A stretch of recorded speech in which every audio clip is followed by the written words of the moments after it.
আমাদের স্কুলে একটা আই ক্যাম্পের অ্যারেঞ্জমেন্ট করা হয়েছিল। শুরুতেই এই রেজিস্ট্রেশন দায়িত্বে আমিই ছিলাম। পরপর সবার নাম লিখছিলাম। পরে অবশ্য দেবশ্রীদি আর ময়ূরীদি এসে হাত লাগালো, কারণ আমাকে একটা অন্য কাজে যেতে হয়েছিল। ওখানে তখন প্রেসক্রিপশন লেখা আর নাম নোট করার কাজটা কন্টিনিউ হচ্ছিল।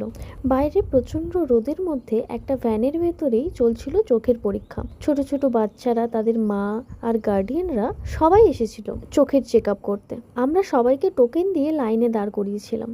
এই হেভি ব্যস্ততার মধ্যে স্কুলের আয়া দিদি আমাদের জন্য এক কাপ চা নিয়ে এলো, যা খেয়ে দিনের ক্লান্তিটা যেন একদম এক পলকেই ভ্যানিশ হয়ে গেল।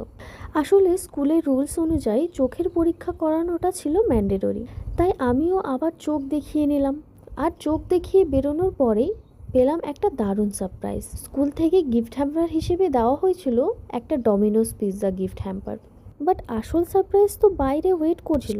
সিড আমাকে নিতে চলে এসেছিল। আমি জানতামই না যে ও এই রোদের মধ্যে অতক্ষণ ধরে অপেক্ষা করে আছে। পরে আমি ওকে বললাম বাইরে না দাঁড়িয়ে থেকে স্কুলের ভেতরে আসতে। তারপর বাড়ি যাওয়ার আগে তোমাদের আগেই বলেছিলাম যে মা বাবার অ্যানিভার্সারির জন্য একটা ফটো ফ্রেম নিয়েছিলাম, তো সেটাই একটা সাইবার ক্যাফেতে গিয়ে ছবিটা প্রিন্ট করে সেট করে নিলাম। সত্যি ছবিটা ফ্রেমে লাগানোর পর দেখতে জাস্ট ওয়াও লাগছিল। এরপর বাড়ি ফিরে সবাইকে ডাকলাম। স্কুল থেকে যে গিফট হ্যাম্পারটা পেয়েছিলাম সেটা সবার মধ্যে শেয়ার করে দিলাম। সবাই মিলে একসাথে বসে বেশ এনজয় করে খেলাম।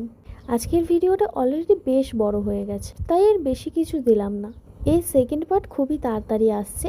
তো আজকের জন্য বাই।